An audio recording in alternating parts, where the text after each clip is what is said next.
अविद्यायाम् अन्तरे वर्तमानः स्वयं धीरः पंडितो मन्यमानः दंगम्बमानः परिसन्ति मूढा अन्धेनैव नियमाना यथान्धा अविद्यायामन्तरे वर्तमानः स्वयं धीरः पंडितो मन्यमानः दंद्रम्यमानः परिसन्ति मूढा अन्धेनैव नियमाना यथान्धा।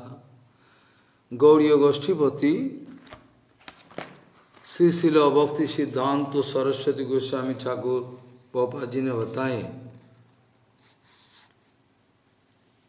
ये कर्तव्य हमारा ड्यूटी, हमारा जो ड्यूटीफुलनेस है, कर्तव्य बुद्धि से जो कुछ होता है क्रियाकर्म, ये भक्ति नहीं है।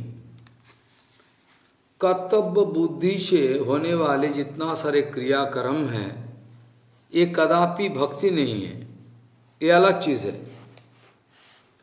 कर्तव्य बुद्धि या तो ग्रेटफुलनेस, कृतज्ञता, ये सारे मन की वृत्ति, आत्मा वृत्ति, आत्मा का वृत्ति ये सब नहीं है। अपना ड्यूटीफुलनेस, ग्रेटफुलनेस, ये सारे मन की वृत्ति है, ये आत्मा का कोई वृत्ति है ही नहीं। जड़ संसार में ये मोरालिटी है, पंक्चुअलिटी, ऑनेस्टी, जो कुछ भी है, ये कुछ भी आत्मा का वृत्ति नहीं है, आत्मधर्म नहीं है। कर्तव्य बुद्धि, क्रिया, मन, बुद्धि, अहंकार के ऊपर अधिष्ठित,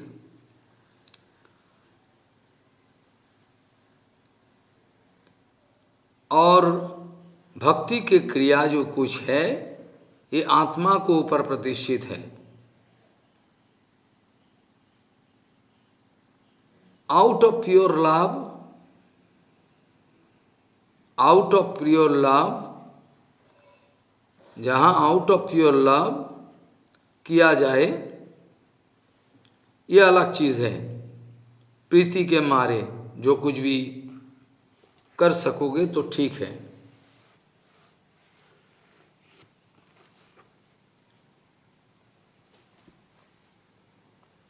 ये जो चर्चा चल रहा था अभी, अर्जुन का जो स्थिति है अभी, भगवान धीरे धीरे तर्क उठा रहे हैं, धीरे धीरे दे रहे हैं। और धीर व्यक्ति जो है, जो आत्म तत्व, शरीर का जन्म नाश, ये सारे तत्वों को जानते हैं, वो धीर है।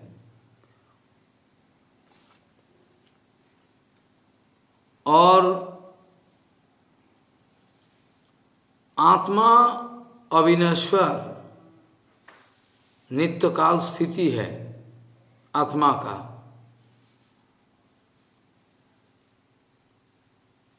क्रिया का कर्ता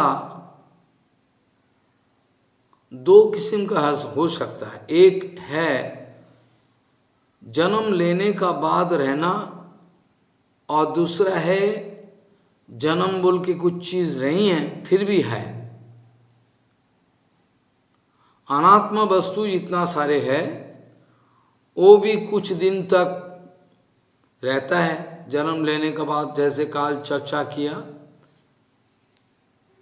मायावादी लोग कहते हैं कि संसार है ही नहीं, लेकिन महाप्रभु जी ने दिखाया कि संसार है, संसार है लेकिन अनित्य है।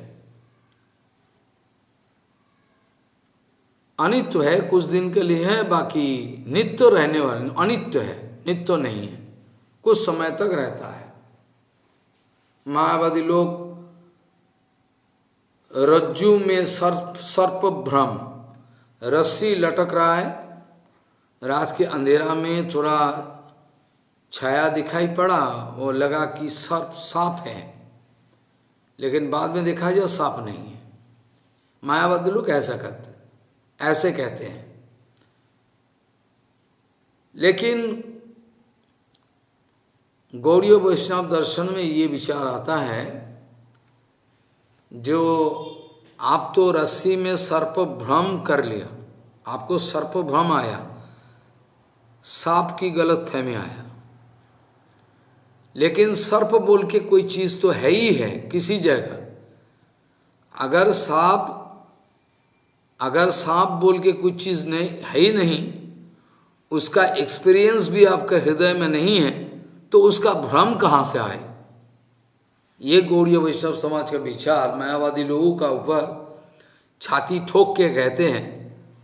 ठीक है, आप कहते हो कि रज्जू में सर्प भ्रम आता है, रस्सी में सर्प भ्रम, लेकिन सर्प भ्रम जो है, लेकिन सर्प बोल के कोई चीज तो है ही है, उसका तो एग्जिस्टेंस जरूर है, और उसका भी एग्जिस्टेंस उसका अंदर है हृदय में, जो सर्प में है, रज्जू में सर्प भ्रम करना, ये तो जरूर है, उसका एक्सपीरियंस है। सांप बोल के ऐसा चीज है, काटता है, बीप जहरीली, ये तो है, ये तो कभी आप टाल नहीं सकते। तो मायावादी का जो विचार है सरासर गलत है। और सांख्य योग में प्राकृति पुरुष योग जो है, अभी विचार करके भगवान दिखा रहा है, कृष्ण दिखा रहा है अर्जुन को। देखो बात ये है कि सांख्य योगों के अनुसार पंच कर्मेंद्रियो, पंच ज्ञानेन्द्रियो, पंच तान्मात्रो, पंच भूत, क्षिति अपोतेज मरुद्भम, शब्द स्पर्श रूप रस गंधो, ये है 10। पंच कर्मेंद्रियो, पंच ज्ञानेन्द्रियो, 5 5 10 20, और मन बुद्धि चित्त अहंकार, 24 तत्व, कभी कभी 27 तत्व भी है, बहुत सारी चीज है। ये 24 तत्वों का बारे में जिसका पूरा जानकारी है, उसको माया में फंसाना बहुत मुश्किल है। वो जानकारी है पूरा, ये ऐसा ऐसा है, इसमें डरने वाला कुछ चीज है नहीं।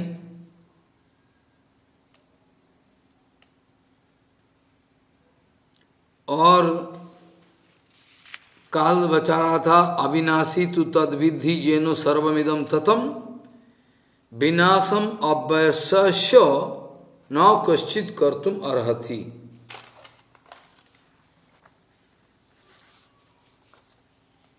अविनाशी तु तद्विधि, जो आत्मा है, आत्म वस्तु है, यह आत्मा को नाश करना संभव न, अविनाशी, इसको नाश करना कभी भी संभव नहीं होता, संभव नहीं। शरीर जो है उसका नाश हो सकता है, क्योंकि उसका अस्तित्व, एग्जिस्टेंस, वृद्धि, विपरिणाम, अपक्षय और विनाश, ये सारे वस्तु इसका अंदर में है, 6 वस्तु, 6 विकार। लेकिन आत्म वस्तु ये अविनाशी तु तद्विधि, याद रखना, ये आत्म वस्तु जो है ये अविनाशी, सर्वमिदम ततम। जैसे सूरज सुबह का समय सूरज उदय हो, सूरज उदय के साथ तमाम चीजें प्रकाशित हो पाता, तमाम। और ये जो आत्मा है, आत्मा वस्तु आत्मा है, ये तमाम जड़ शरीर है तो जड़ शरीर है, लेकिन जड़ शरीर का अंदर घुसकर ये आत्मा का ऐसा प्रभाव है, तमाम शरीरों में एक तो प्रभाव फैलाता है। अखिल देहो व्यापीता धर्म मूलक, हर वक्त ये सोचना कि आत्मवस्तु सूरज जैसा तमाम दुनिया को प्रकाश करते हैं, ये भी क्षुद्र है, लेकिन ये इसका भी प्रकाश धर्म है। और वेदांतों में जिसको बोला गया गुणात अलग बात, गुणों का विचार करे क्वालिटेटिवली, ये गुणात अलग बात, अलग कमा भी अलग, जैसे रस प्रकाश प्रकाश करता है वस्तुओं को, ऐसा माफी ये सारे जगत को जैसे सूरज प्रकाश करता है, लेकिन ये शरीर जो है तो जड़ शरीर, लेकिन आत्मा है, इसलिए शरीर का प्रकाश दिखाई पड़ता है, शरीर का प्रकाश दिखाई पड़ता।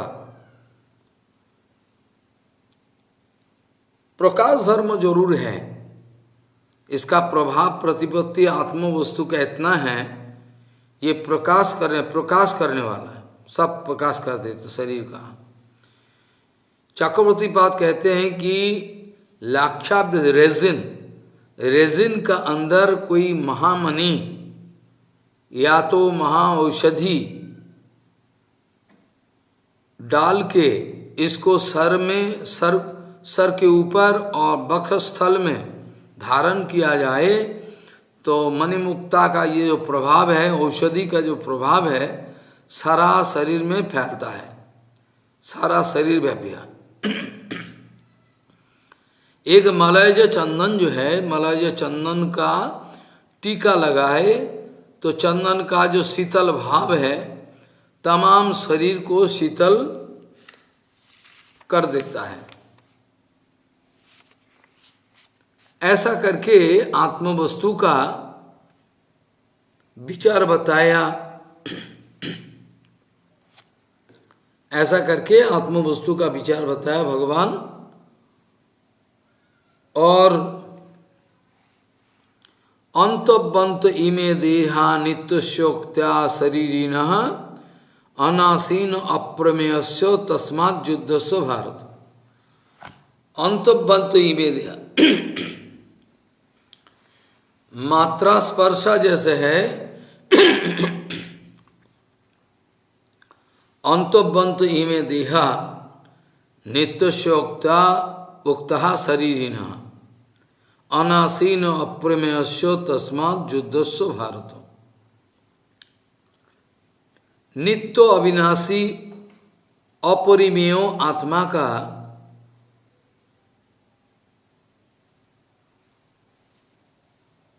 ये शरीर पकड़ना इचिबो का कर्म पूर्व कर्मफल का अनुसार होते रहता है, लेकिन ये शरीर अनित्य है, लेकिन जो आत्म वस्तु है कभी अनित्य नहीं। अतः युद्ध करना ही उचित है, युद्ध विहित कर्म, युद्ध करना नहीं करना इस बीच में तुम्हारा कर्तव्य है, क्षत्रिय होने के नाते युद्ध करना, ये भी तुम्हारा शास्त्र विहित कर्म, ये ना करना अधर्म है। अंतबंत इमे देहा नित्यशोक्तः शरीरिणः अनासीन अप्रमेयस्य तस्मात् युद्धस्य भारत। अप्रमेय जिसका अंदाजा कोई लगा नहीं सकता, अप्रमेय, अप्रमेय मतलब जिसका अंदाजा कोई लगा नहीं सकता, इतना विचार है। अप्रमेय अपरिमेय अंदाजा लगाना संभव नहीं है। सूक्ष्माति सूक्ष्म, अतिशय सूक्ष्म निबंधन, आत्मा इतना सूक्ष्म वस्तु है, ये इसका, लेकिन इसका प्रभाव इतना गंभीर है। अतिशय सूक्ष्मत्व निबंधन विज्ञान और विज्ञातार स्वरूप हेतु आत्मा स्वयं ज्ञान रूप है, इसका बारे में जानकारी लेना संभव नहीं है। आत्मा बारे द्रष्टव्य स्वतव्य निधिध्वसितव्य के ये सब बताया था। नायम आत्मा प्रवचन लोभ्यो न मेधया न बहु न श्रुतेनो जम एव ऐश तेन लभ्यो, है ना, तस्यैष आत्मा विवृणुत तनुषाम। ये सब उपनिषद का बातें हैं। अभी ज एनम व्यक्ति हंतारम जश्चैनम मन्नते हतम उभौ तौ न बीजानीतो नायम हंति न हन्नते। अज्ञान के खातिर कोई अगर मान लिया कि आत्मा मारा जाता है, आत्मा को हत्या किया जा सकता, जो एनम व्यक्ति हंतारम जश्चैनम मन्नते हतम, जो आत्मा का हत्याकारी सोचता है और आत्मा मारा जा सकता है, ऐसा जो सोचे, उभौ तो, ये दोनों में कोई भी न भी जानी तो आत्मा का गहरा विचार जानता ही नहीं। आत्मा वस्तु क्या है ये इस बारे में कोई जानकारी है नहीं। ये लोग को जानकारी है नहीं, जानता नहीं, क्या करे। असलियत में इसको हनन नहीं किया जा सकता। भगवान बोल रहे अर्जुन को, देखो इसको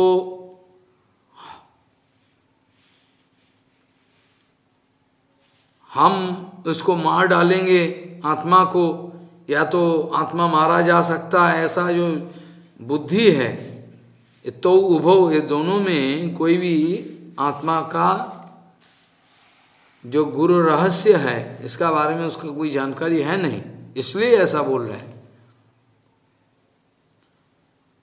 अर्जुन अगर ये तर्क उठा सकता है, श्रुति में मां हिंसात सर्वभूतानि ऐसा जो है लिखा हुआ है, श्रुति में लिखा हुआ है, शरीर का अभ्यंतर में आत्मा का अवस्थिति थाकाकालीन रहते समय जो क्रियादि प्रकाशित होता है शरीर में, वो सब शुद्ध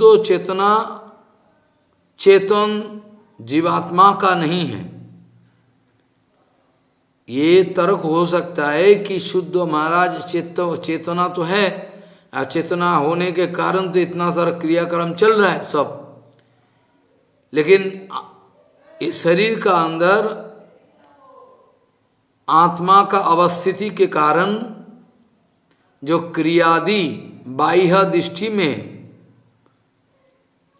देखा जाता है, ये शुद्ध चेतन जीवात्मा का नहीं है।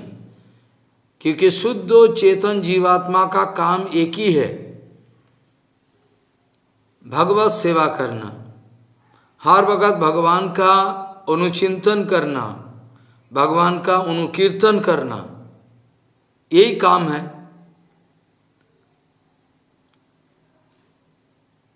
सूक्ष्म शरीर होने के कारण पूर्व संस्कार के अनुसार किसी का अंदर में एकदम कदाकार स्वभाव प्रकट हो जाता है कभी कभी, और किसी का अंदर में पूर्व संस्कार स्वभाव का अनुसार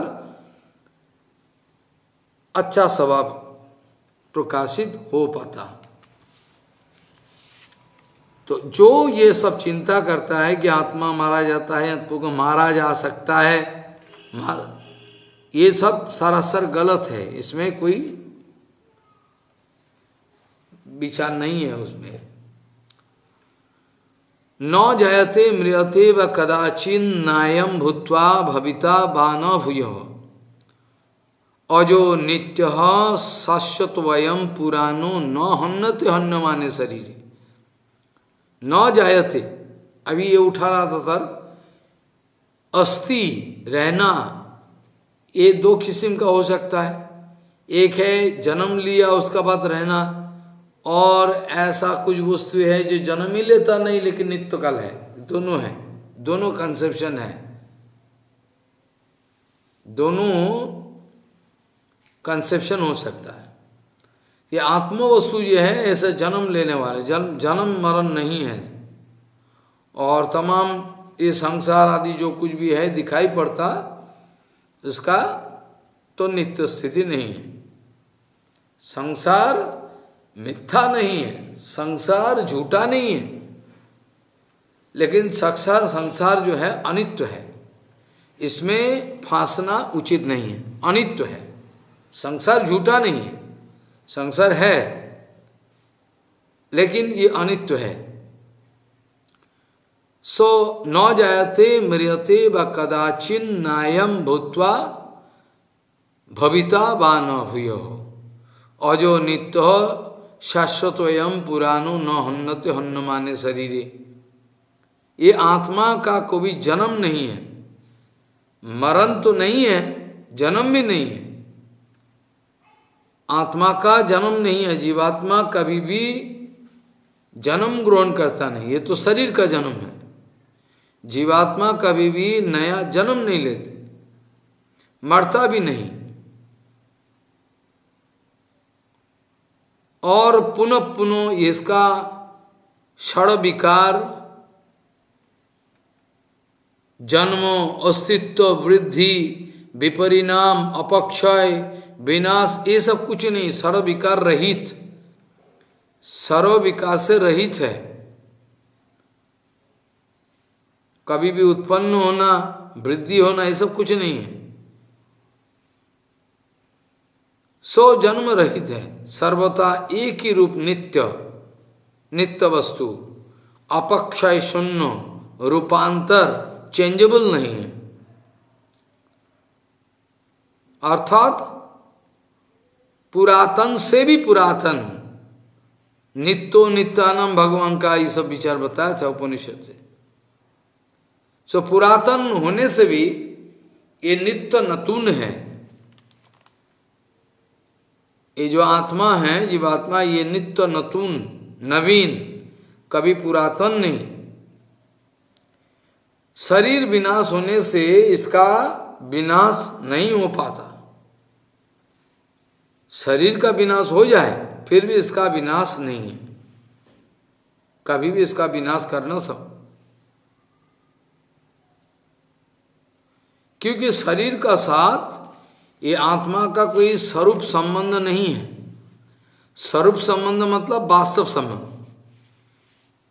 ये आत्म वस्तु का साथ, आत्मा का साथ शरीर का कोई स्वरूप संबंध नहीं है।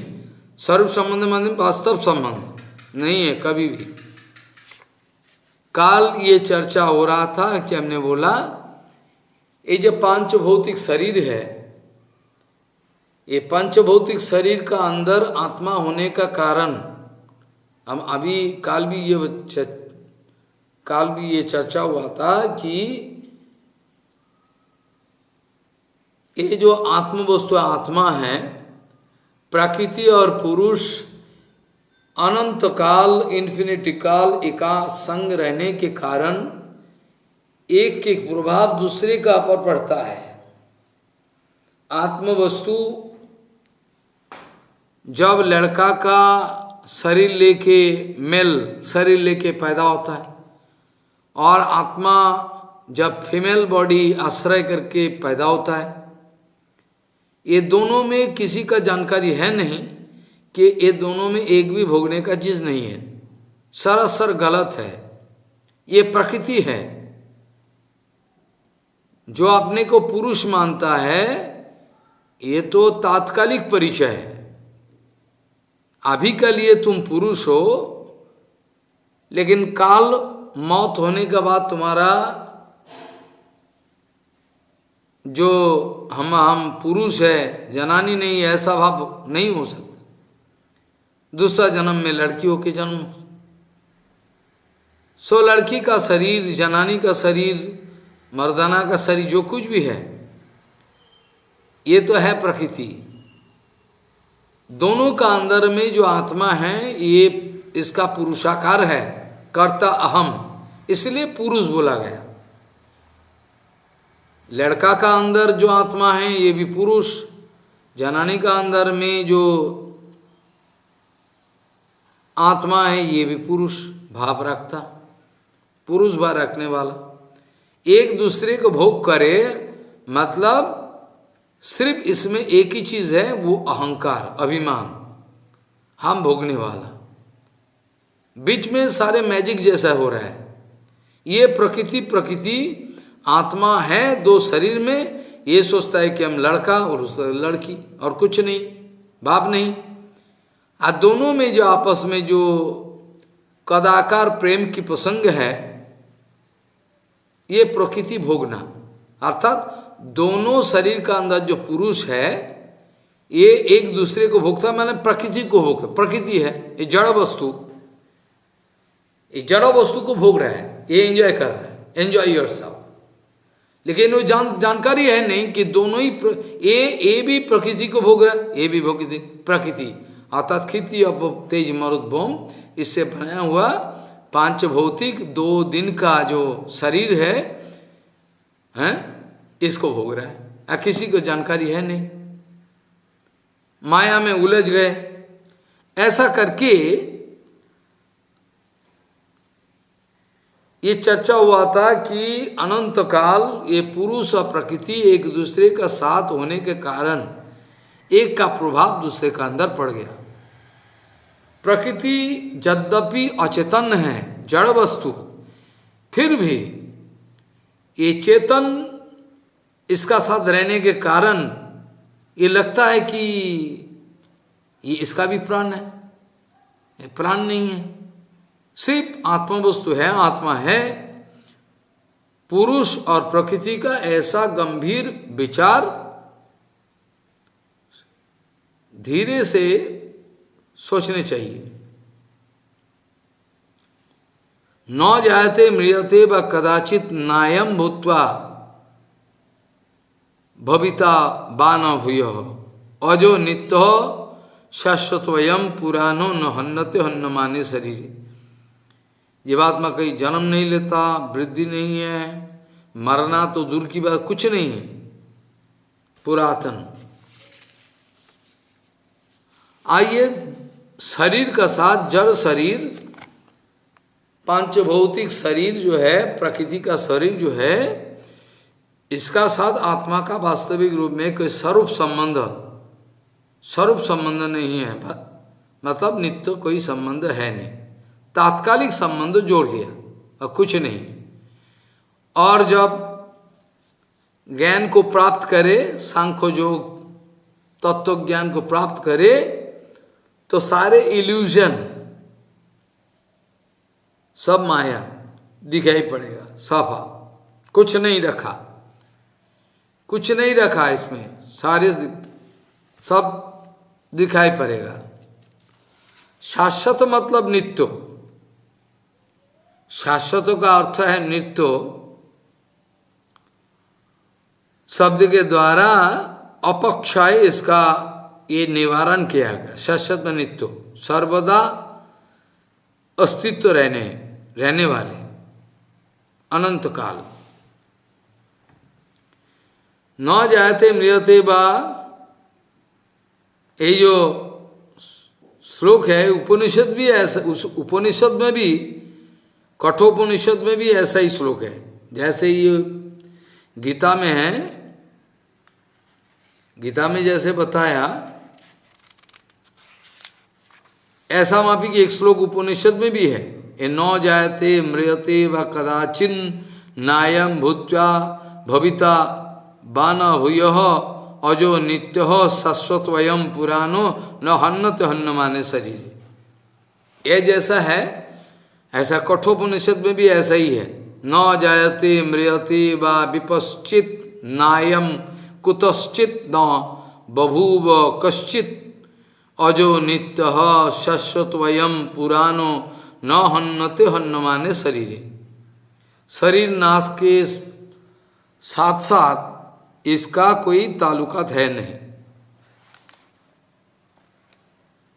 अतएव ए अर्जुन, तुम अज्ञान का माफिक बात कर रहे हो। गुरुजन बधों का लिए तुम्हारा अंदर में बेचैनी है, उद्वेग है। ये अज्ञान के प्रभाव और कुछ नहीं। तुम सोचते हो कि ज्ञानी हो। वास्तविक रूप कठोपनिषद में और भी श्लोक जो हमने पहले बताया शुरुआत में, अविद्यम अंतरे वर्तमान, है तो अज्ञान का अंदर डूबा हुआ, अविद्यम अंतरे वर्तमान है तो अज्ञान के अंदर डूबा हुआ, फिर भी स्वयं धीरा पंडित मन्यमान, खुद को मानता है कि मैं बड़ा पंडित हूं। धीर और पंडित बोल के अपने को महसूस करता है, अनुभव करता है। हम ये अनुभव पक्का नहीं, मानता है, ये अनुभव तो अनुभव नहीं, मानता है अपने को पंडित और धीर। ये सब कुटिल स्वभाव वाले अज्ञ व्यक्तिगण ये दुर्गम रास्ते पे एक अंधा दूसरे अंधे के द्वारा परिचालित होके जैसे कुएं में गिरता है, या तो ऐसा जगह चला जाता है कि उसमें लौटना मुश्किल है। एक अंधा दूसरा एक अंधों को राह दिखा के ले जा रहे हैं। अंधा यथंद रूपनीयमानम ते शिचतंत मुरुदाम निवाद्या। प्रहलाद महाराज को पूछा गया, ये कौन सिखाया तेरे को ये सब चीज बता, ये सब तत्व ज्ञान जो है बता रहा है, कौन सिखाया? ये लोग सिखाया? बोले क्या, कैसे सिखाया? ये लोग कहां से सिखाएगा? वो लोग खुद तो जानता ही नहीं, खुद को जानकारी नहीं है, कैसे मेरे को सिखाए? नौते विदु स्वार्थ गतिम ही विष्णु, नौते विदु स्वार्थ गतिम ही विष्णु। अपना स्वार्थ का बारे में लोगों को जानकारी है ही नहीं। बोले नहीं महाराज, ये लोग तो स्वार्थी है। बोला स्वार्थी है, लेकिन ये जड़ शरीर के द्वारा जो स्वार्थ है, प्रॉफिट एंड लॉस, इसी में लगा हुआ है। नौते विदु स्वार्थ गोतिम ही विष्णु दूरासयाजे बहिरार्थमान अंध्यायथांधैरुपनीयमान तेयोपि सिचतांत मुरुदाम निवाद्या। नौते विदु, ये लोग जानता ही नहीं। नौते विदु स्वार्थ गति में विष्णु, अपना आत्मा का जो स्वार्थ है एकमात्र नित्य संबंध, ये विष्णु है। नौते विदु स्वार्थ गति में विष्णु, ये जो जिस चीजों को स्वार्थ मानता है, अर्थात प्रॉफिट एंड लॉस का अकाउंट बनाता है, ये जो मेटेरियल शरीर, जड़ शरीर, जड़ मन के रिलेटिव, जड़ शरीर और मन के खातिर जो हिसाब बैठता है, ये सब करता है। वास्तविक जो स्वार्थ है ये लोग जानता नहीं, इसलिए प्रहलाद महाराज ने कह दी नौते विदु स्वार्थ गति में विष्णु। अपना जीवात्मा का जो स्वार्थ गति में विष्णु, विष्णु ही एकमात्र गति है। ये लोग इसको जानकारी है नहीं। क्यों जानकारी नहीं? बोले दूराशया जे बहिरर्थमान। दूराशया, इसका आशय जो है दुराशय है, दुष्ट आशय है, व्यासन में लगा हुआ है। दूराशया जे बहिरर्थमान, इसमें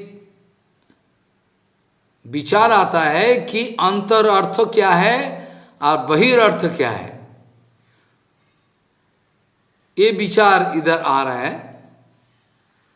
अपना जड़ शरीर और मन के खातिर, जड़ मन, जड़ शरीर, जड़ इंद्रियां, जो चीज को हर वक्त मांगता है as a mode of enjoyment, मजा होगा, अच्छा खाए तो मजा है, अच्छा सुने तो मजा है, नाचना दर्शन करने जाए तो ये मजा होगा, मजा होगी। ऐसा करके ये लोग का जो विचार है, जितना सारे जड़ इंद्रियां हैं, इंद्रिया का जो डिमांड है, ये पूर्ति करते करते करते करते मरते दम तक करते चलो, कभी भी इसका पूर्ति नहीं होने वाला।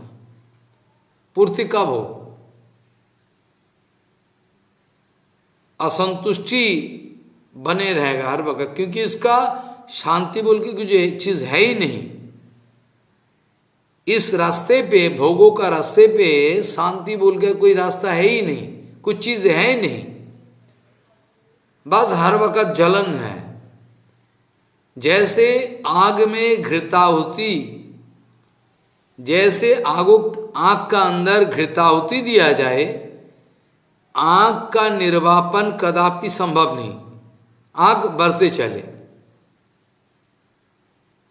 ये सुनिश्चित।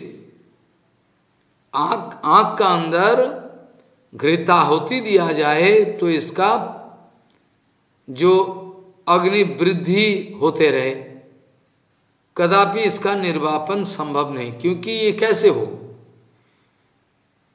रेस्पेक्टिव जैसा सारे इंद्रिया, एक एक इंद्रियों का पूर्ति के लिए कुछ भी किया आज तक जन्म से, अभी तक किसी का पूर्ति महापूरण हुआ ही नहीं। आंखें का महापूरण, कानों का महापूरण, त्वचा का महापूरण, जीवा का महापूरण, कौन बोला? किसी का महापूरण हुआ था? किसी का महापूरण आज तक हुआ क्या? हुआ ही नहीं, क्योंकि होना संभव नहीं। इसका उदाहरण दिया गया कि आग में जैसा घृताहुति और कुछ नहीं, निर्वापन कभी संभव नहीं है। ऐसा उदाहरण देके चले तो पता चलेगा पूरा अंधा यथांधे रूपनियम, एक अंधा दूसरा अंधा को राह नहीं दिखा सकता, संभव नहीं। अंतर अर्थो जो है, जो आत्मा का तलाश में, अंतर अर्थों का मतलब ये है जो आत्मा का, आत्मा वस्तु का तलाश में बाहरी दर्शन छोड़ दिया। ऐसे तो देखता है रास्ता चलने में, खाने में, कि इसका अंदर में कोई अभिमान नहीं है, डूअरशिप, भोगने वाला विचार दर्शन नहीं है। अंतर्दृष्टि, अंतर दशा, अंतर्दृष्टि, अंतर्दृष्टि का मतलब गहरा दर्शन, सूक्ष्म दर्शन। बहिर्थ मानी मतलब जितना सारी जीवात्मा है, बद्ध जीव है, सारे के सारे इन लोगों का बहिरार्थ दर्शन होता है।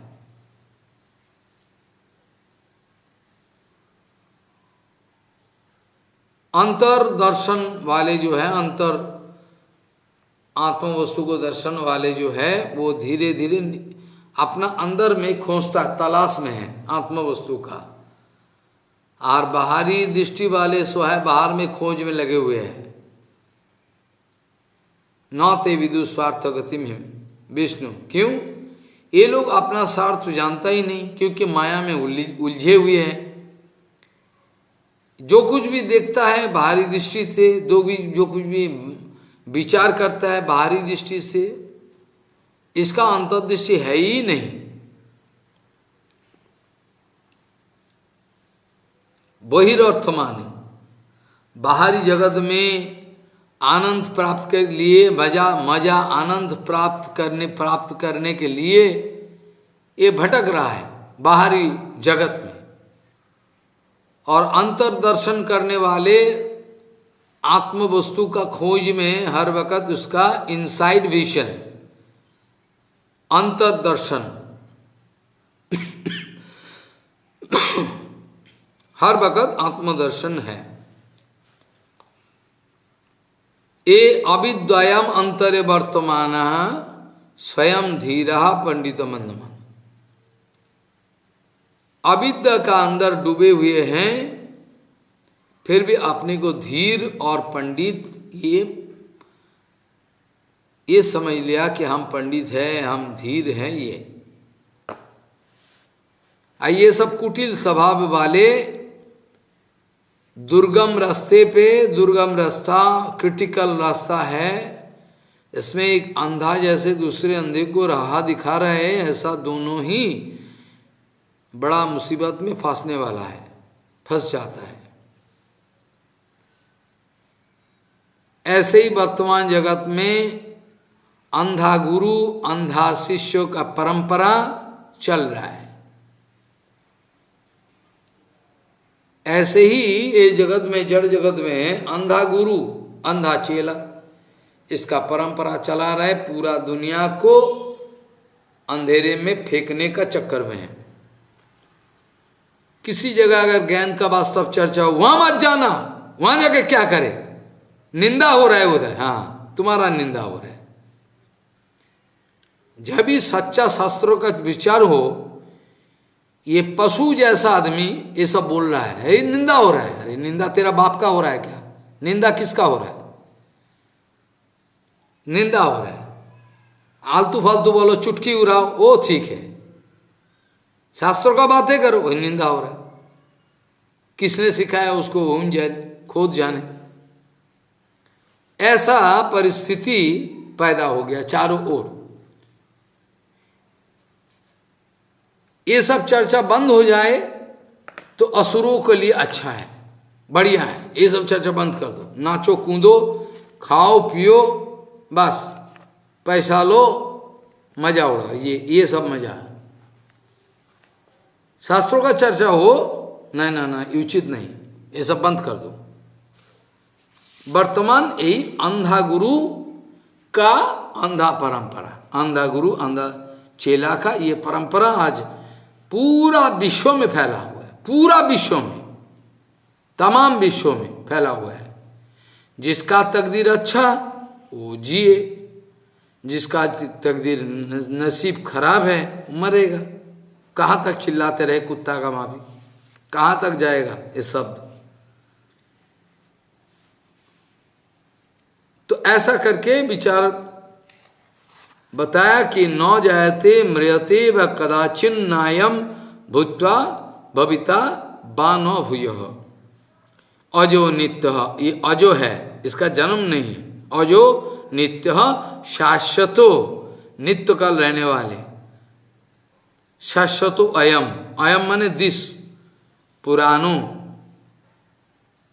और ये न हन्नते, हन्न माने शरीर, शरीर जाने से इसका नाश कदापि संभव नहीं। क्या आत्म वस्तु है।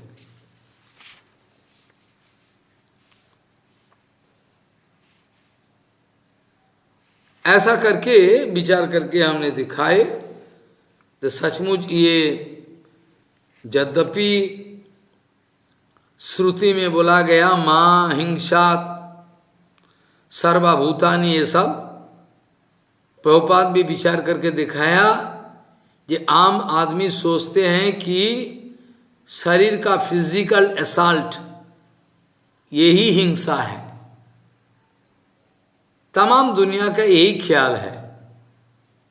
द फिजिकल, ये जड़ शरीर का सेवा करना, जड़ शरीर का हिंसा करना, ये सब विचार इन लोगों का है। लेकिन प्रभुपाद कहते हैं ये जड़ शरीर मतलब ये खोला, ये छिलका है। प्रभुपाद कहते ये छिलका का सेवा में लगे हुए हैं। हिंसा भी हुआ तो छिलका का ऊपर हुआ, और आत्मा का ऊपर, ये तो हिंसा है ही है। ऐसा मतलब नहीं है कि प्रभुपाद जी ने बोला मारो काटो, ऐसा नहीं, ये तो है ही है। प्रभुपाद जी बताए कि देखो वास्तव विचार ये है, ये आत्मा का जो धर्म है, ये जो आत्मा का ऊपर अन्याय करना, आत्मा को भक्ति का रास्ता में जाने से रोकना। जैसे हिरण्यकशिपु हिंसा कर रहा है, हिरण्यकशिपु जो है, हिरण्यकशिपु अभी प्रहलाद महाराज को ये जो हिरण्यकशिपु को भक्ति करने में रोकता है। भागवत में भी ये आता है ना, जो जीवात्मा का जो निश्चित मौत है, शरीर का मत नहीं। ये मौत से जो नहीं रोकता है, ये कभी गुरुर न सस्यात् सज्जनो न सस्यात् पिता न सस्यात् सज्जननी न सास्यात् दैवम न तत्सात् पतिम न सस्यात् न मोचयेत जौ समुपेत मुक्तिम। ये शरीर का साथ जुड़ा हुआ वचन नहीं है। जीवात्मा का जो स्वाभाविक गति है, ये जो भक्ति, ये भक्ति का रास्ते में जाने से अमृत मिलता है,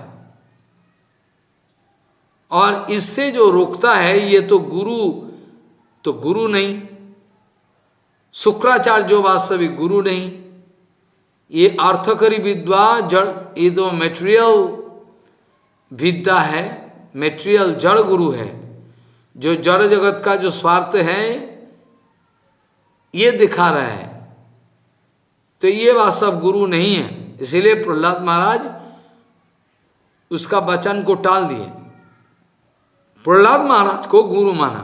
वास्तविक गुरु प्रहलाद महाराज है, वास्तविक गुरु प्रहलाद महाराज है, आत्म तत्व का गुरु। श्रील प्रभुपाद जी कहते हैं कि आत्मा का जो स्वाभाविक जो भक्ति वृत्ति, ये भक्ति का रास्ते में जाने से रोकना, ये सबसे बड़ा हिंसा है, जीव हिंसा। गोष्ठी भजन में रहो तो एक आदमी अच्छा भजन करे तो उसका ऊपर रोक टोक है, टोकता है उसका ऊपर, मारता है। हम तो ये तक भी जानता है, मेरा साथ मेरा श्रील भक्तिवल्लभ तीर्थ गोस्वामी महाराज का शिष्य है, पंजाब का है, बहुत अच्छा लड़का, अच्छा घराने का। श्रील पुरी गोस्वामी पुरी महाराज जी वृंदावन मठ में रहते थे। ये बोले महाराज इसको थोड़ा सिखाओ, अनुभव धीरे धीरे हम दोपहर को अपना सेवा खत्म करके आके मठ में बैठ के उसको सिखाते। बहुत अच्छा लड़का है। अब वो जो प्रचार में गया उसको मारना शुरू कर दिया, क्योंकि उसको जानकारी है, मेरा सत के रह के सीखा है, शास्त्रों का विचार जानता है। वो जो शास्त्रों का विचार बोलना उसको मारना शुरू कर दिया। अरे क्यों? उन्होंने क्या, उसका कैरेक्टर खराब है कि क्या खराब है? हरि कथा बोल रहा है तो उसको मारने का क्या है? हरि कथा अगर आए तो उसमें स्वाभाविक प्रतिष्ठा आएगा, इसके लिए तो उसको पिटाई किया जाए तो ठीक नहीं है, तो जीवे ये तो ठीक नहीं है। ऐसा ही विचार है, दुनिया का विचार ऐसा है। तो अगर गोष्ठी भजन में रह के एक दूसरे को हिंसा करे, वास्तव भक्ति करने न दे, अरे it is one kind of nice arrangement, सुंदर व्यवस्था हो पाया होटल जैसा, तुम भी खाओ हम भी खाए, तुम भी आए आराम करो, वीडियो देखो, मोबाइल पे कुछ भी करो, रात का टाइम में कुछ भी कर लो, अरे बस थोड़ा सेवा कर दो। अरे उल्लू का पट्टा, सेवा क्या चीज़ है? अरे हमारा सेवा तो करता है, अरे क्या सेवा है? क्या सेवा? ये सेवा है? छागल सेवा तो करता है महाराज, क्या? अरे सेवा करता है, ये सेवा हुआ? अरे पूरा एकदम डिग्रेडेशन ऑफ ह्यूमैनिटी, मानविकता का एकदम अपक्षय है। हमने खुद देखा, सुबह का टाइम में कीर्तन करते हैं स्टेज में जाके, रात को क्या कर रहा है? हरे राम राम, हाय भगवान, बोलने जाए तुम्हारे मारने आएगा, हमार मरने जा, जो इच्छा कर। इसको देखने का जुमा है गुरु वैष्णव का ऊपर, और वही अगर अंधा बन के बैठा है वो तो क्या करे? खुद ही फंसा हुआ माया में, वो प्रवचन देके क्या करे? और दूसरा सब आदमी मरेगा, बचाने वाला कोई नहीं है, पैसा देने वाला बहुत कुछ है। तुम पैसा नहीं दोगे तो दुनिया में बहुत आदमी है पैसा देने वाला, लेकिन ये तत्व ज्ञान देने वाला कोई नहीं है। करोड़ों करोड़ रुपया खर्चा कर भी तुम्हारा सत्यानाश हो सकता है, कुछ नहीं होने वाला। बिल्कुल विचार बुद्धि खो बैठा है। न जायते मृत्यते व कदाचित नायम भूत्वा भविता बान भूय अजो नित्य शाश्वत वयम पुरानो न हन्नते हन्नमाने शरीर। इसका बाद भगवान श्री कृष्ण कह रहा है कि अर्जुन को देखो, वेदा विनाशीनम नित्यम ज एनम अजमव्ययम कथम स पुरुष पार्थो कं घातयति हंतिकम। वेदा अविनाशीनम नित्यम ज एनम अजमव्ययम कथम स पुरुष पार्थो कं घातयति हंतिकम। जो आत्मा अविनाशी ये जानकारी को प्राप्त किए, अज अव्यय नित्य ऐसा जानकारी प्राप्त किए, दिव्य ज्ञान, हे पार्थो ये पुरुष कभी किसी को हत्या कर सकता है?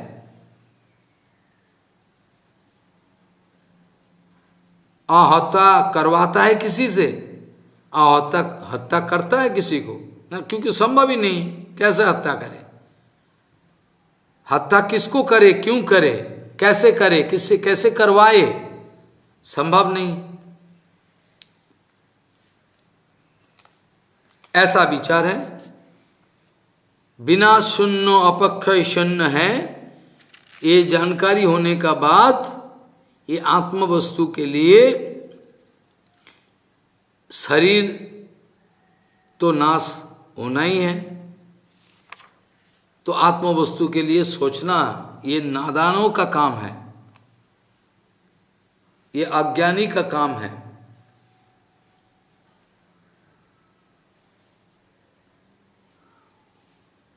इसीलिए तत्वज्ञान, धर्म, विवेक, ये दोनों का धीरे धीरे साइड बाय साइड चर्चा किया गया।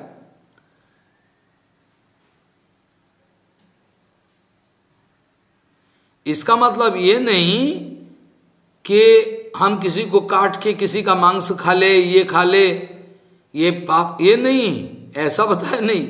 अगर कोई ऐसा गलत तो मिल, महाराज आत्म वस्तु देनी थे हमारे के खाओ, ना ना ना ना, ये इसी में ऐसा समझना ठीक नहीं है। किसी का शरीर को नाश करके हम खा ले, वो अपना अपना कर्मफल का अनुसार चले, शरीर को त्यागे और दूसरा जन्म में अपना कर्मफल के अनुसार जन्म ले और फिर क्रियाकर्म करे, वो अपना चक्कर में है। लेकिन बीच में से हम किसी को काट के किसी को मार दिया, खून कर दिया, मार दिया, खा लिया, ना ना ना ना, ये विचार नहीं है बिल्कुल।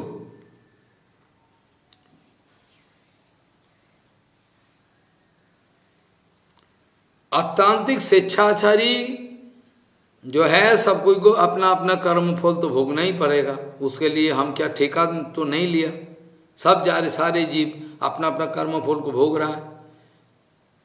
बासांश जीर्णानि यथा विहायो नवानि गृह्णाति नरो अपरानि तथा शरीरानि विहायो जीर्णानि अन्यानि संयाति नवानि देहि। भगवान ने बताया कि देखो, बासांश जीर्णानि यथा विहायो नवानि गृह्णाति नरो अपरानि तथा शरीरानि विहायो जीर्णानि अन्यानि संयाति नवानि देहि। बासांसी मतलब अपना कपड़ा,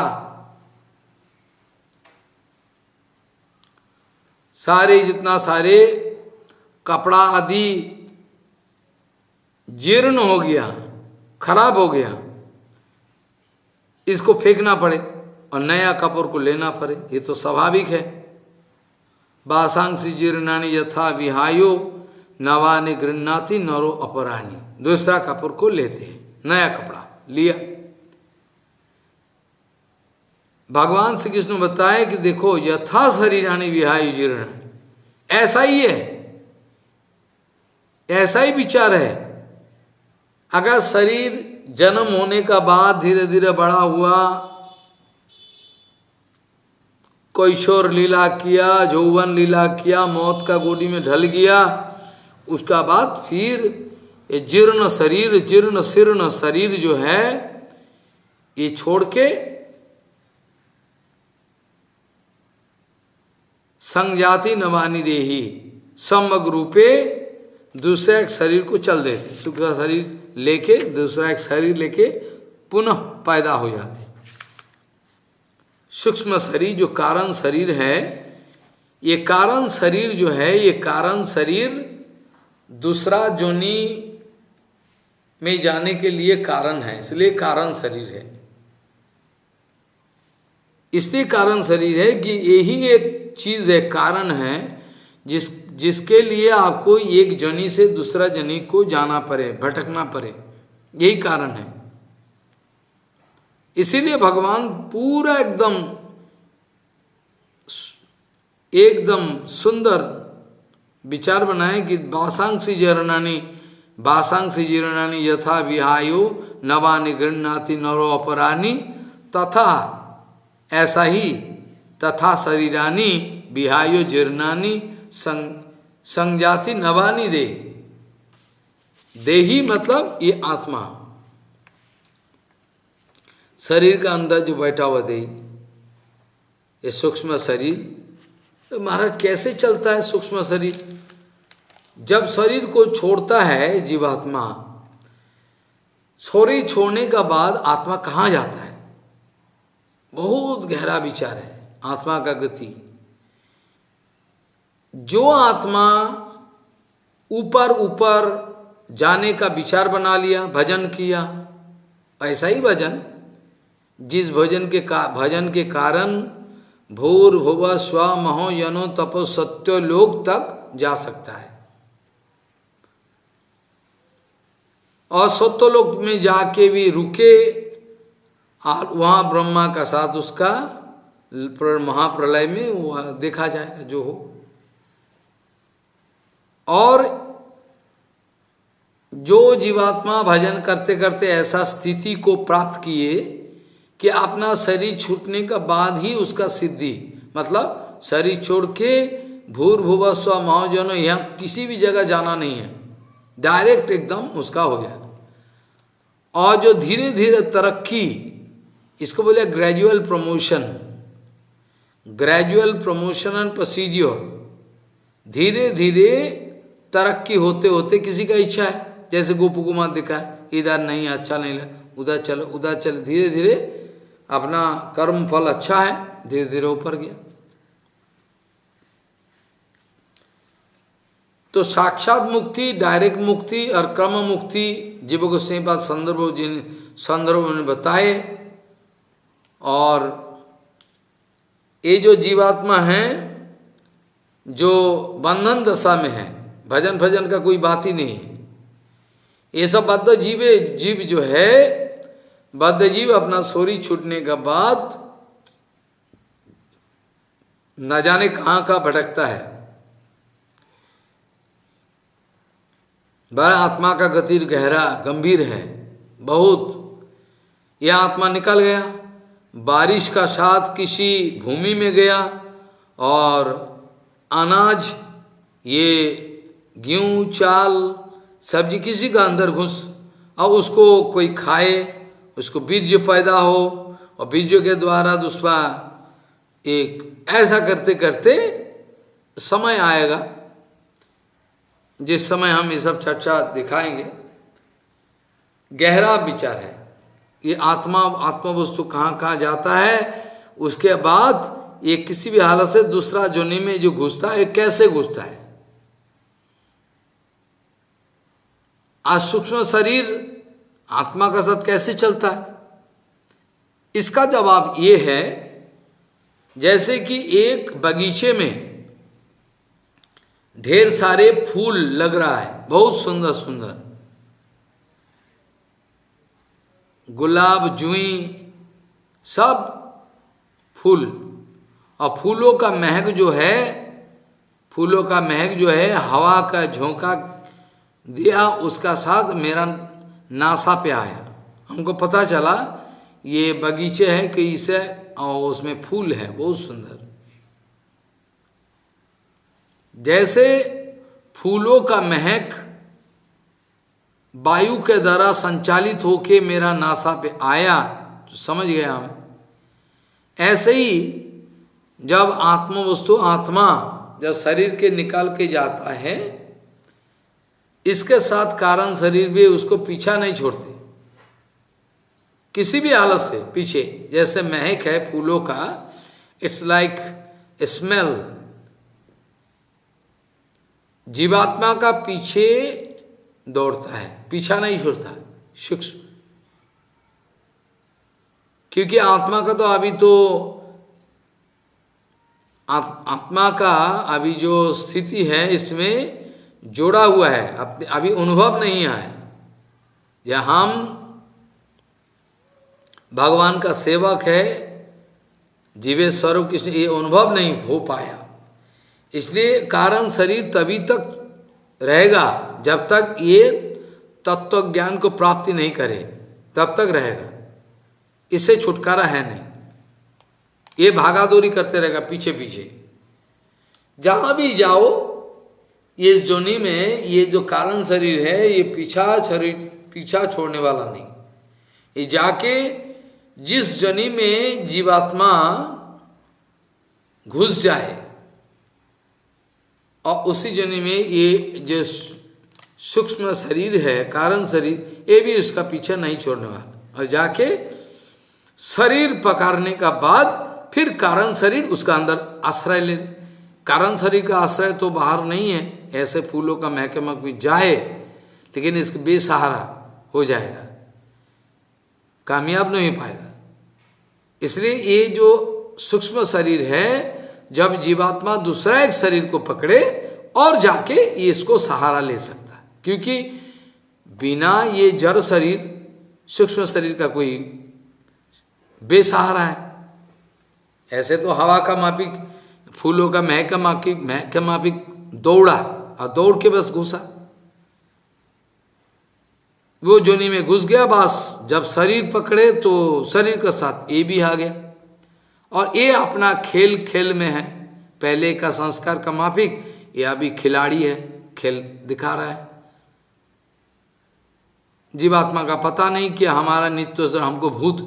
चैतन्य चरितामृत में सुंदर उदाहरण दिया। चैतन्य चरितामृत का उदाहरण एकदम अनोखा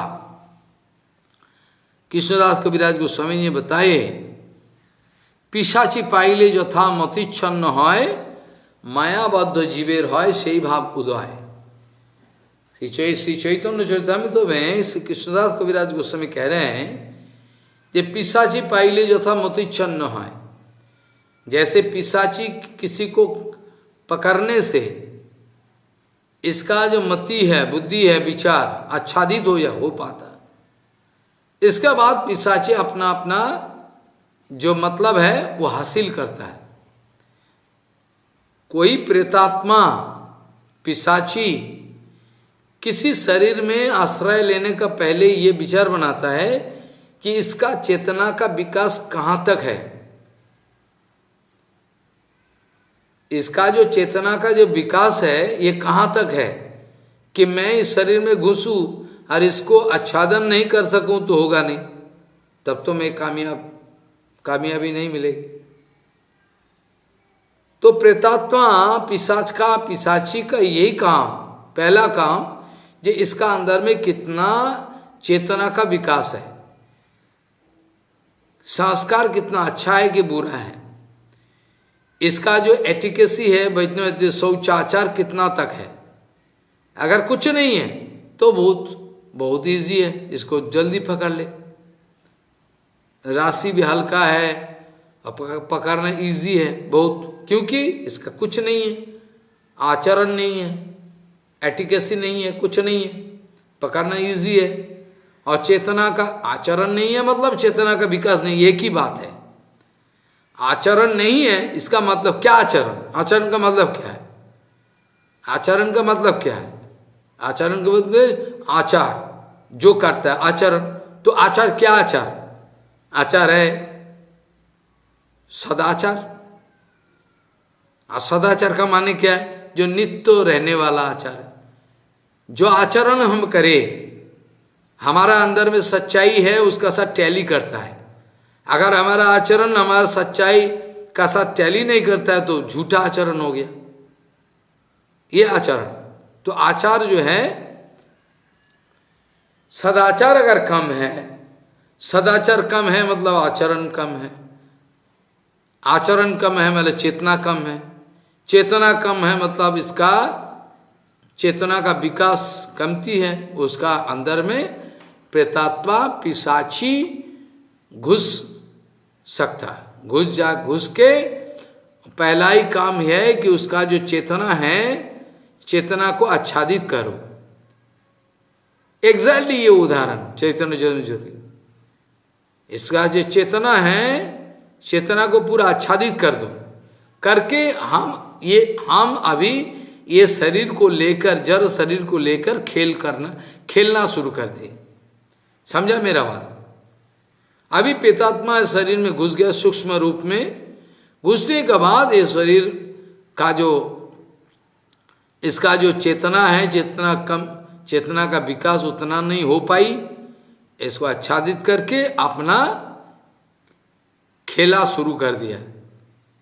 अभी ये प्रेतात्मा ये शरीर लेको खेल रहा है, इसको ही बोलता है पिशाची पाइले यथा मति छन्न है। यही एक ही बात बोला कृष्णदास कविराज गोस्वामी, बात यही बात को कह रहे हैं, पिशाची पाइले यथा मति छन्न है।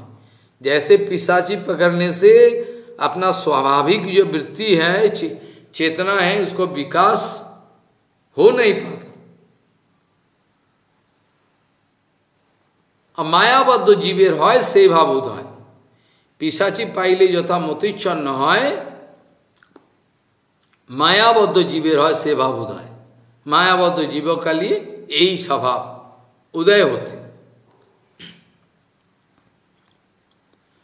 इसीलिए इसका क्रियाक्रम जो है, बद्ध जीवों का जो क्रियाक्रम है, भूतों का माफी, कभी दारू खाने में गया, कभी क्रॉस क्वार्टर में गया, कभी पैसा का धंधा में इधर दौड़ा, किसी का साथ जुआ खेलना शुरू कर दिया, लड़की बाज, ये सब कर रहा है, भूतों का माफी। पिशाची पाइले यथा मतिच्छन्न है, मायाबद्ध जीवेर है से भाव उदय। मायाबद्ध जीवों का ये जो भाव जो है, ये सब एक ही, पिशाची पाने से जैसे होता है ऐसा स्वाभाविक वृत्ति नहीं है। स्वाभाविक वृत्ति है सदाचार को पालन करना, भगवान का भक्ति करना, ये स्वाभाविक काम है, आत्मा का नेचुरल इंस्टिंक्ट, आत्मा का वृत्ति। अभी ये सब बोलने का बाद भगवान श्री कृष्ण अभी कह रहे हैं कि देखो, नैनम छिन्दन्ति शस्त्राणि नैनम दहति पावकः न चैनम क्लेदयन्ति अपो न शोषयति मारुतु। तरह तरह का जुक्ति दे रहे हैं ठाकुर जी, डिफरेंट एंगल से, दृष्टिकोण से, अलग अलग दृष्टिकोण से। नैनम माने न एनम छिन्दन्ति शस्त्राणि, ये आत्मवस्तु को अस्त्रों के द्वारा काटा नहीं जाए। न एनम छिन्दन्ति शास्त्राणि, इसको अस्त्र शस्त्र के द्वारा काटा नहीं जाए।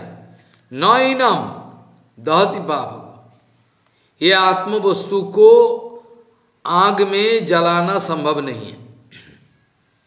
नैनम दहति पावक, इसको पावक मतलब आग जला नहीं सकता। न चैनम क्लेदयन्ति अपो, वायु इसको, मैं अपो मतलब पानी, पानी इसको भिगा नहीं सकता। न चैनम क्लेदयन्ति अपो, पानी इसको भिगा नहीं सकता। न शोषित मारुतः, वायु इसको सूखा नहीं कर सकता, ड्राई नहीं कर सकता। अब आत्मवस्तु क्या चीज है, अभी सोचो, विचार करके। तो आत्मवस्तु कैसा है, जो अस्त्र शस्त्र के द्वारा कटाने कुछ नहीं है। यहाँ तक कि उदाहरण देखे हो आप, जब एक ब्राह्मण अपना लड़का जन्म होने के साथ साथ ही मारा जाता है द्वारिका धाम में, द्वारिका में। ये ब्राह्मण राजधानी में राजसभा में आकर बोला, देखो ये कैसा है, इसका राज अभी चल रहा है, अधार्मिक है कि क्या है।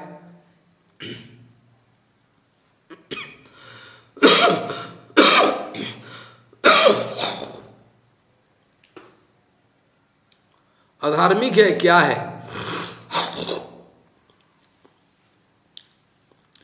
जन्म होने का बाद ही हमारा लड़का मारा जाता है, ये कैसा बात है। ये राज राजन्यों का, ये लाज लोगों का भी इसका पाप का नतीजा मेरे को भोगना पड़ता है। जन्म के साथ है सारे लड़का, जब भी जन्म लेता मरता है। शिकायत किया, अर्जुन ने उधार मौजूद थे। अर्जुन बोला हमारा जुमा है अभी।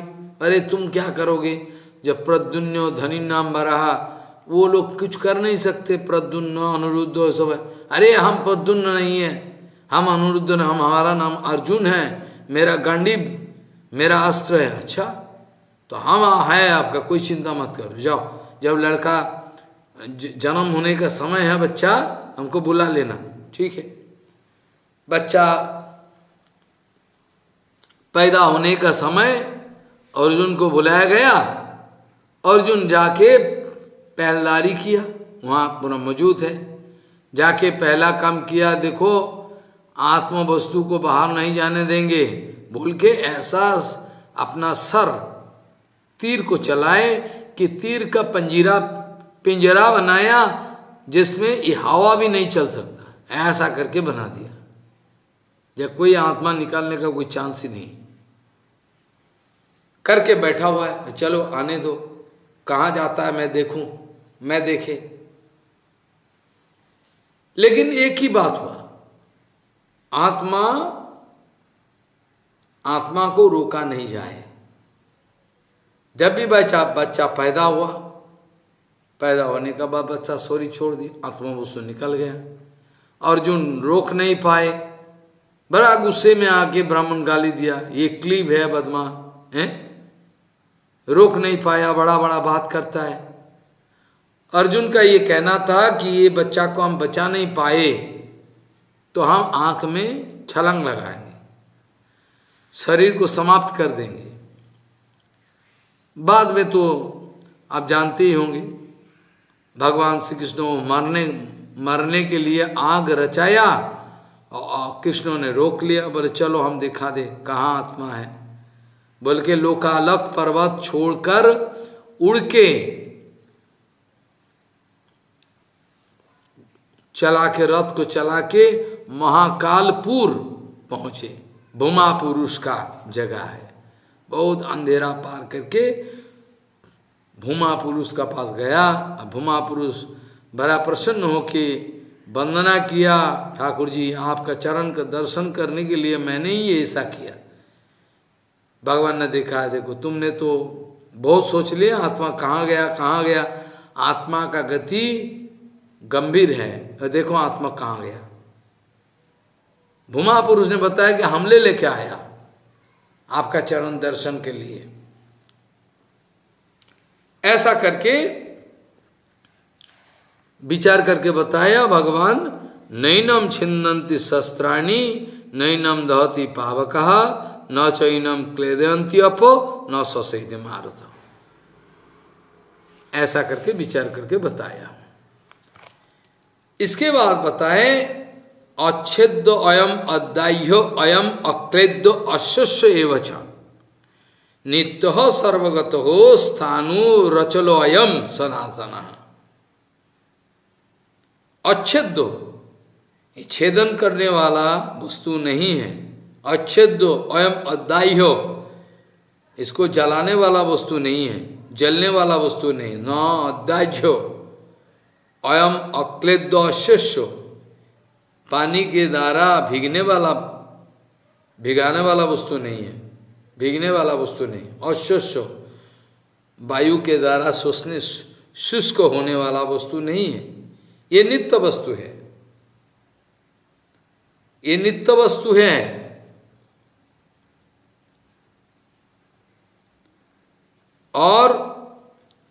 नित्य सर्वगत,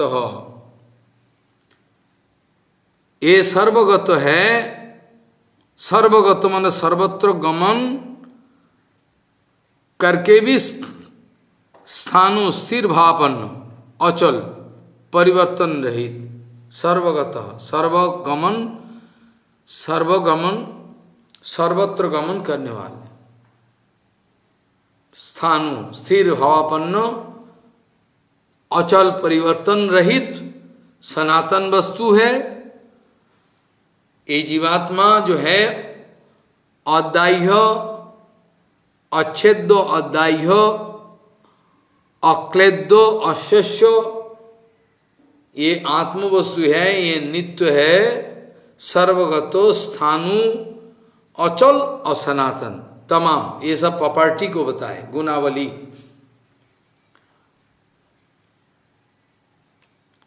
अव्यक्तो अयम अचिंतो अयम अविकार्यो अयम उच्यते।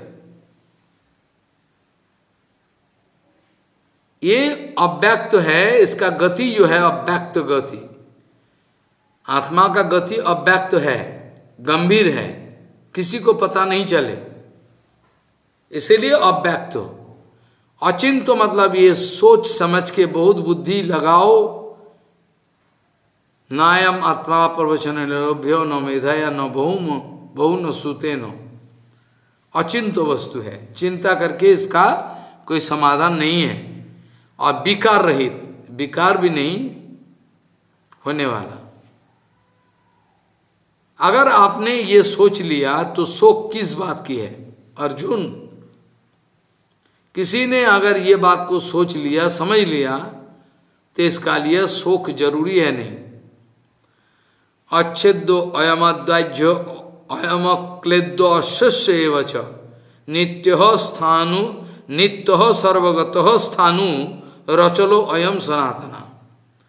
अव्यक्तो अयम अचिंतो अयम अविकार्यो अयम उच्यते। तस्मात् एवं विदित्वैनम नानु सचेतुम मर्हसि।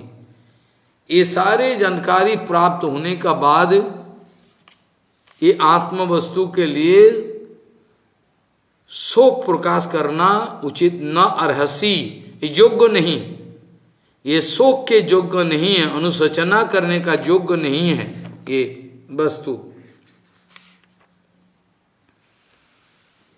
ऐसा करके भगवान धीरे धीरे आत्म वस्तु का विचार करके दिखाया। जीवात्मा का जैसा गुणावली है, ये पहले पहले श्लोकों में जीवात्मा का जितना सारे गुणावली कहते आए हैं, इन सभी श्लोकों में पुनरुल्लेख विचार करके पुनः दिखाया। आत्मा ऐसा ऐसा है, पहले भी बताया, लेकिन यहाँ एक साथ अभी भगवान विचार करके बताया कि देखो ऐसा ऐसा है। तो इस शोक किस बात की है? आपका जो शोक है ये किस बात की है? शोक तो उचित नहीं। अथो चैनम नित्य यातम नित्यम व मन्नसे मृतम तथापि त्वम महाबाहो नैनम सचितुम अर्हसि। नैनम सचितुम अर्हसि। अगर आपने हमारा विचार को टाल दिया, दूसरा विचार आपने बना लिया कि अथो चैनम चैनम नित्यम जात, अगर आप ये भी सोच लिया कि आत्मा नया जन्म लेता है, नित्य यातम नित्यम व मन्नसे मृतम, और मरता भी है, ये अगर आप सोच लिया, क्या हम ऐसा जुक्ति जो है शास्त्रों का विचार नहीं माने? तो अगर ये विचार आपने प्रस्तुत किया अथो चैनम नित्य यातम, अगर नित्य नवायमान जन्म लेता है आत्मा,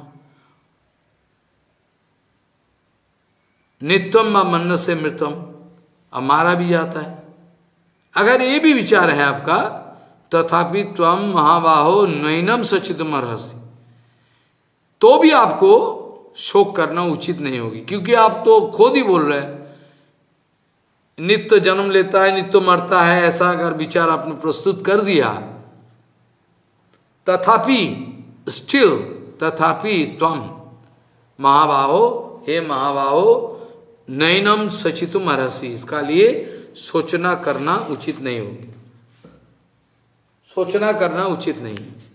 क्योंकि तो आप खुद ही बोल दिया, जन्म लेता है, मरता है, तो अब जान लिया, आप अगर सोच लिया ठीक है मरेगा, जन्म लिया तो मरेगा, मरेगा तो जन्म लेगा, तो फिर भी आपको शोक करने का कोई जरूरी है नहीं।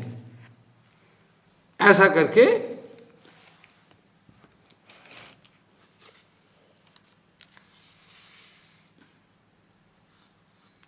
करके बताया,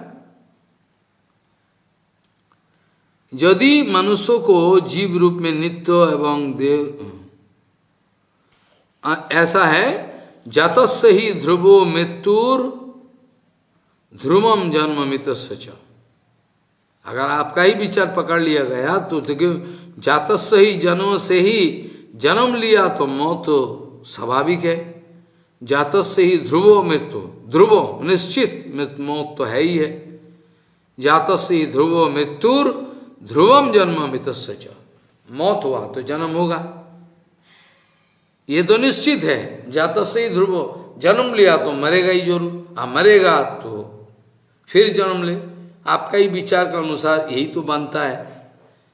जातस्य ही ध्रुवो मृत्युर ध्रुवम जन्म मितस्य च, जब आपने ये वस्तु अगर ये विचार प्रस्तुत कर दिया तो तस्मात् अपरिहार्य अर्थे, जो इनएविटेबल चीज है, तस्मात् अपरिहार्य अर्थे नात्वम सचितुम अर्हसि, इसके लिए जो इनएविटेबल है, होना ही है, कोई रोक नहीं सकता, इसके लिए रोने धोने से क्या फायदा है? कोई तो फायदा तो नहीं है रोने धोने से। आत्मवस्तु का गति गंभीर है, काल भी बताया था, नायाम आत्मा प्रवचन लोभनो मेधयनो बोहमना सूतेनो जम एव ऐश वृणीते तेन लभ्यो। आत्मवस्तु जिसको अपनाता है वही एकमात्र आत्मवस्तु का बारे में जानकारी प्राप्त कर सकता है। बाकी जितना भी लेक्चर सुनो, जितना भी पाठ कर, कुछ भी करो, नया आत्मा प्रवचन लभ्यो न मेधय न बहुन, किसी भी हालत से ये आत्मवस्तु का बारे में वास्तव जानकारी नहीं मिलने वाला।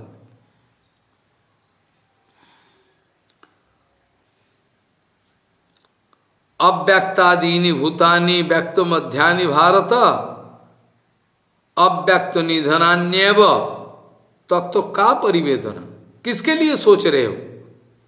क्योंकि आत्मा का गति विचार करो, मर गया तो आत्मा कहाँ गया पता ही नहीं।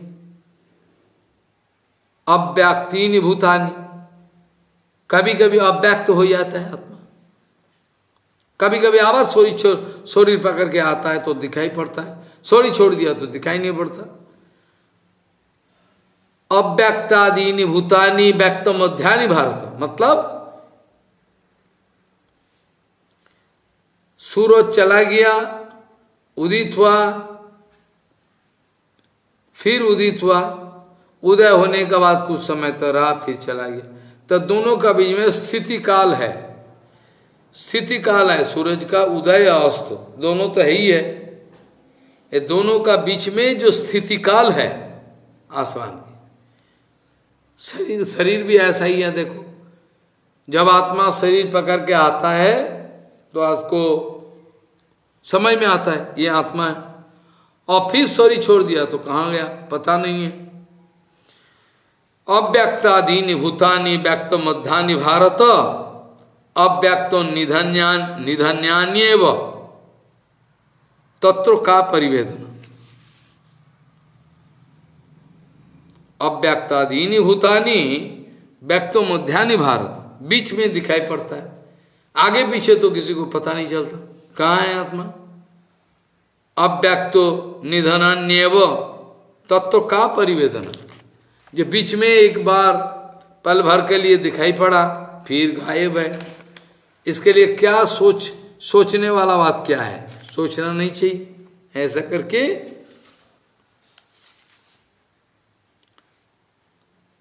अलग अलग सा नाम, अलग अलग सा शरीर का गठन, अलग अलग पिता माता संस्कार सब लेके अभी जन्म होता है।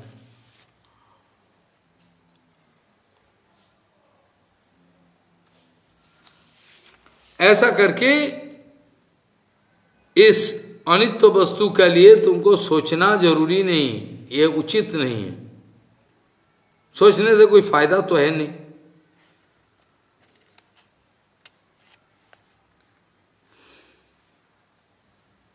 मिट्टी से अलग अलग घट बना लिया और घट का अंदर में ये जो पराशर बोल ऋषि कह रहे हैं कि मोही घटत्व प्राप्त है। मिट्टी जो है घट का रूप में, अब घट भी धूलिक क्या चूर्ण विचूर्ण हो गया तो घट कहाँ गया, दिखाई नहीं पड़ता। जब मिट्टी तो मिट्टी है, जब मिट्टी कोई शेप आकार को ग्रहण किया तो इसको घट नाम है। मिट्टी का नाम तो घट नहीं है।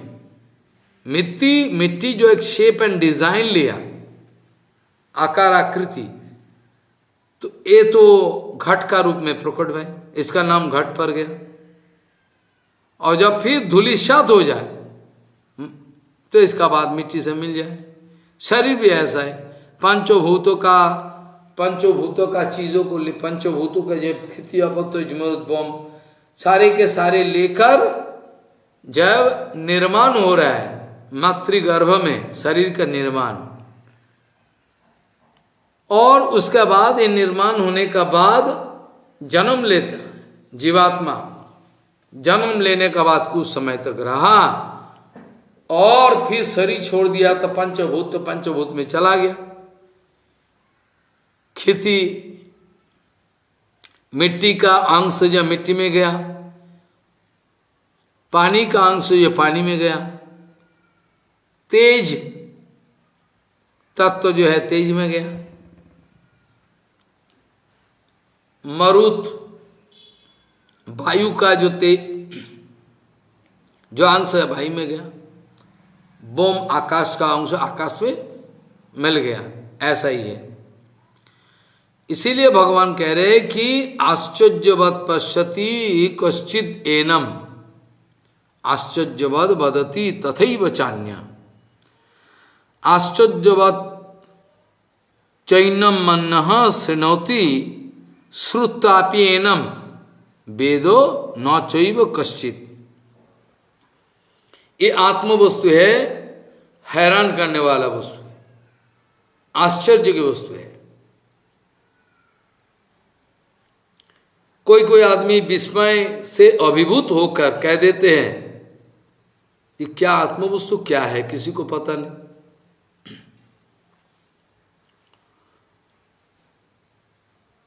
आश्चर्यवाद श्रवण करता है, ये आश्चर्य है, बोलता भी है, आश्चर्य चीज है, बोलता भी है, सुनता भी है।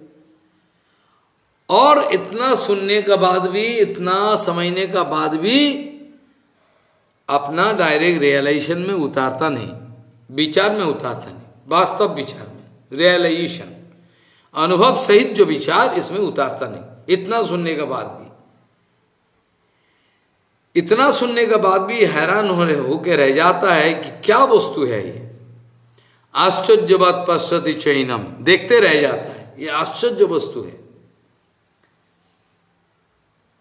कश्चित् एनम आश्चर्यवत् वदति, ये आश्चर्य है, ऐसा बोलता है दूसरे आदमी। तथैव चान्य,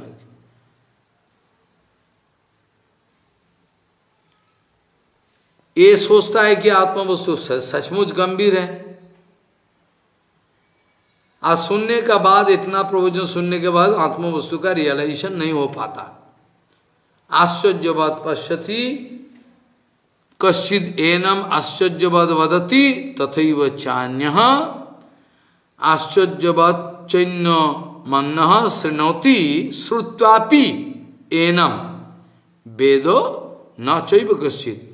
इतना सुनने का बाद, इतना सुनने का बाद भी समझ में नहीं आता है क्या चीज है आत्मवस्तु। इतना गंभीर चीज है। कठोपनिषद में आता है महाराज, श्रवणायापि बहुवीर्यो न लभ्यो शृणंतोपि बहुवो जंग विदुः आश्चर्यस्य वक्ता कुशलस्य लब्धा। ये श्लोक आता है। श्रवणायापि बहुवीर यो न लभ्यो शृणंतोपि बहुवो जंग विदुः आश्चर्यस्य वक्ता कुशलस्य लब्धा। जीवात्मा तत्व ज्ञान ऐसे ही आश्चर्य बोल के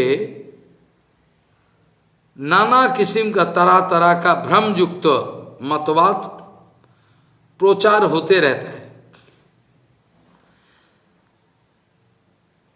ये मानव मेधा को विपन्न किया, पराजय किया, क्योंकि मेधा के द्वारा समझने वाला चीज नहीं है। मानव मेधा को विपन्न कर दिया ये आत्मा वस्तु। और ऐसा गलत विचार के कारण तरह तरह का आत्मवस्तु का गलत विचार उत्थापित हो। अलग अलग ऑर्गेनाइजेशन, अलग अलग विचार वाले सारे अनर्थ उत्पादन किए जगत में, बड़ा भारी विपत्ति आए। उत्पत धर्म, ये धर्म भागवत धर्म नहीं है, उटपटांग धर्म। जैसे आपका नारद पंचरात्र में दिया गया, उधर लिखा हुआ है,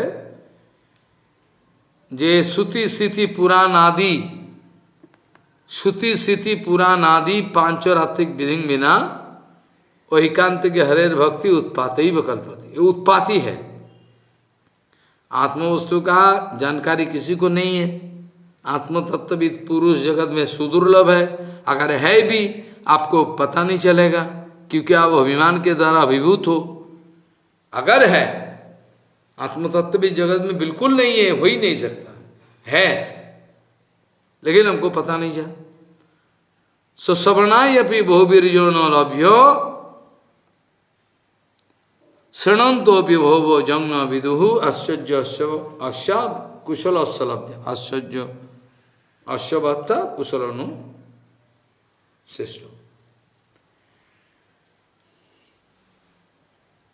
भगवान श्री कृष्ण कह रहे हैं कि देखो ऐसा ही है, आत्म वस्तु का विचार बहुत गंभीर है, इसमें खूब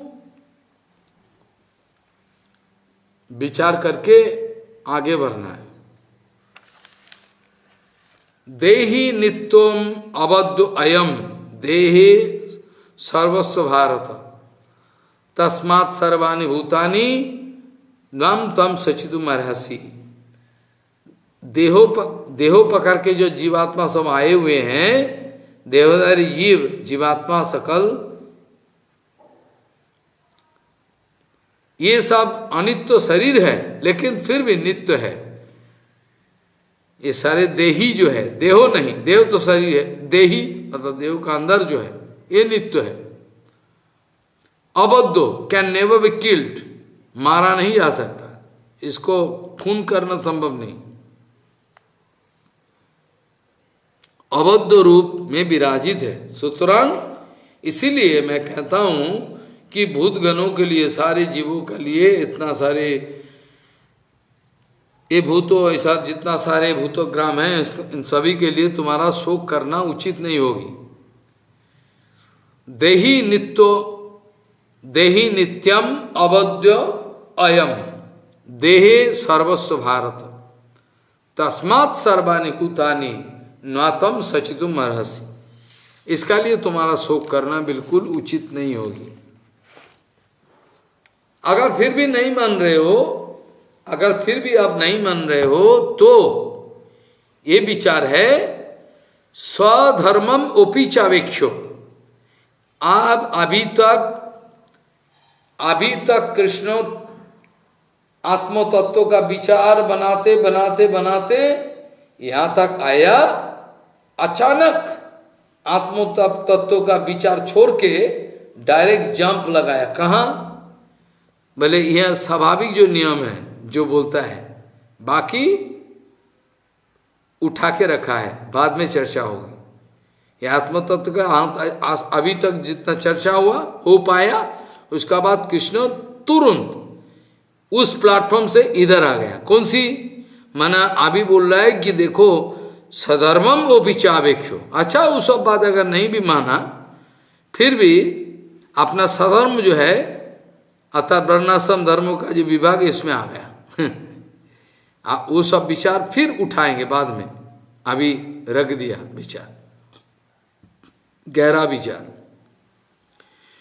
सधर्मम अपि चावेक्षो, अगर ये सब ना मानो फिर भी अपना सधर्म का विचार बनाओ, देखो फिर भी तुम्हारा विचलित होने का कोई चांस ही नहीं है, कोई विषय नहीं है।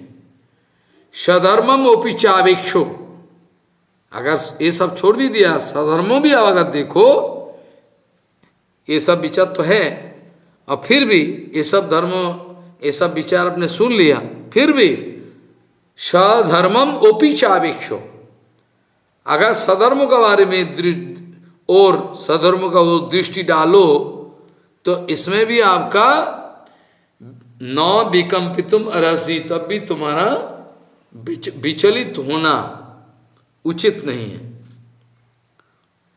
सधर्मम ओपि चावेक्षो न विकम्पितुम अर्हसि, धर्माद ही युद्धात् श्रेयो अन्यत क्षत्रिय से न विद्यते। क्योंकि आप जानते हो क्षत्रिय धर्म का ये नियम है कि मर के उठेंगे, फिर भी युद्ध से भागेंगे नहीं। धर्माद ही युद्धात्, विशेष करके ये तो धर्म युद्ध है, ये तुम्हारा जो सामने पहुंचा हुआ है भगवान की इच्छा के अनुसार, ये धर्म युद्ध है। सधर्मम अपि चावेक्षो, अपना क्षत्रिय धर्म का पालन भी करना उचित है। तो ये विचार करके भी तुमको सोचना करना, कोई विचलित होना तो कोई कारण नहीं, विचलित होने का कोई कारण ही नहीं है। क्योंकि सधर्मम अपि चावेक्षो न विकम्पितुम अर्हसि, सोचना करना उचित नहीं। अधर्माद ही युद्धात् श्रेयो, धर्म युद्धे से, युद्धों से बढ़कर धर्माद ही युद्धात्, ये धर्म युद्धों को छोड़कर, अर्थात ये धर्म युद्धों के ऊपर कुछ भी नहीं है। देखो क्षत्रिय से धर्माद ही युद्धात् श्रेयो अन्य, तुम्हारा मंगल का दूसरा कोई रास्ता है नहीं। अगर युद्ध का बारे में सोचो, युद्ध छोड़ देना ही उचित ही नहीं है, क्योंकि ये धर्म युद्ध है। धर्माद ही युद्धात् श्रेयो अन्यत क्षत्रिय से न विद्यते, क्षत्रियों को लिए युद्ध तो है ही है, क्षत्रियों का काम ही है धर्म युद्ध करना। धर्माद युद्ध, न्याय युद्ध हो, ये तो अन्याय नहीं है, ये न्याय युद्ध हो। इससे बढ़कर अन्यत श्रेयो, दूसरा मंगल क्या है दिखाओ। बड़ा बढ़िया मंगल है, क्योंकि धर्म युद्ध कर रहे हो। अन्य मंगल कर कार्य नहीं है। धर्माद ही युद्धाद श्रेयो अन्यत क्षत्रियो से न विद्यते, क्षत्रियों के लिए इससे बढ़कर कुछ है, कुछ तो है नहीं। अभी विचार में आता है कि मानो कि कृष्ण वर्णाश्रम धर्म की फाइनल जजमेंट दे दिया। साधारण आदमी, आम आदमी ये सोचे कि देखो ऐसा ऐसा विचार बनाया, अंतिम में तो ठाकुर जी यही प्लेटफॉर्म पे आ गया, सधर्मों को देखो, वर्ण एवं आश्रम धर्मों को पालन करना ये भी उचित है, ऐसा लगेगा।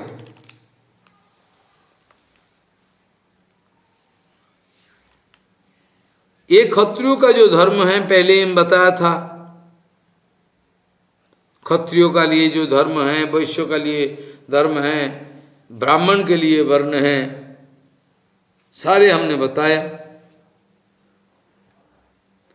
ये मंगलमय युद्ध है, क्षत्रिय युद्ध, ये धर्म युद्ध है। धर्म युद्ध में प्राण त्यागना बहुत मंगलदायक है, मत सोचो आप।